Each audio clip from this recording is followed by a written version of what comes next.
this dark day, the 5th anniversary of the Supreme Court's heinous Citizens United decision.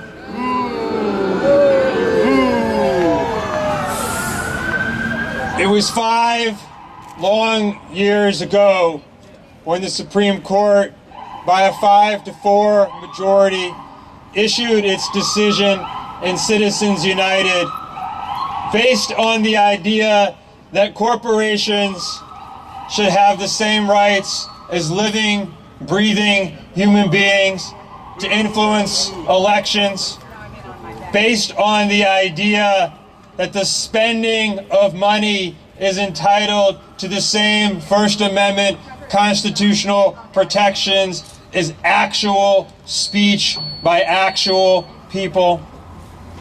That decision 5 years ago, well, many of us knew or had some idea of what was going to happen. But 5 years later, we know that our worst predictions weren't bad enough. That's right. We've seen the empowerment not of the top 1%, of the 0.01%, or maybe the 0.0001%, depending on what you look at. We've seen the launch of things called super PACs and the explosion of something called dark money. We've seen outside forces dominate election campaigns and take control of election narratives from the candidates who are supposed to be running for office and representing us. Yes. Right. We've seen an outrageous explosion in negative advertisements that have turned people off to the political process, so that in the last election that we just went through, we had the lowest voter turnout in the last many decades. That's right. We've seen the effective disenfranchisement of the regular, everyday American people for whom our democracy is supposed to work, and the supercharged, superpowering of the giant corporations and the super wealthy. The biggest dark money organization, the biggest conduit of corporate money into our elections, is the U.S. Chamber of Commerce, located over here.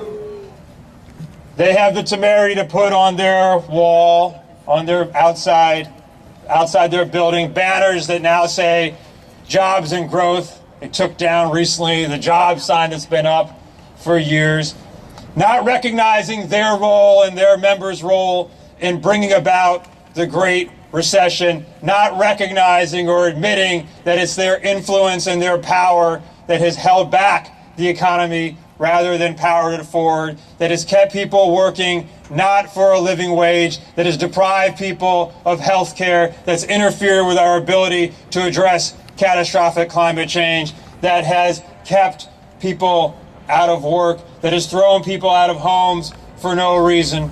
That's right. They have that power for many reasons, but one above all is the power they gained in the Citizens United decision. That is what started 5 long years ago today. 5 short years ago today, something else happened. A movement exploded to say, that's not the country we want to live in. That's not how we understand our democracy is supposed to work. That's right. Today is a tiny manifestation of that, but we all know what's happened in that 5 years.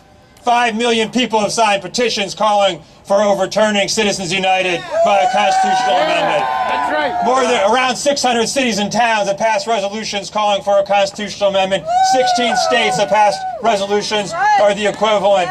Local and state efforts to win public financing are sprouting up all across the country. 1 million people have called on the Securities and Exchange Commission to at least get some disclosure.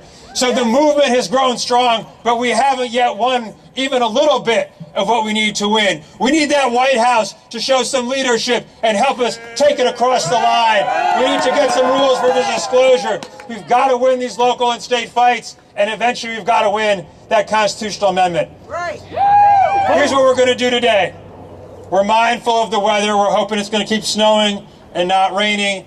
We know that one of the downsides of the Supreme Court's decision, a small one of course, was that they decided to issue it in January instead of April or May. so we got to protest every year. It's in the cold instead of the sun. But we're a hardy people, and we're committed to this movement. That's right. So we're going to have some music, we're going to have some chants, we're going to have a whole bunch of awesome speakers who are going to be passionate and quick.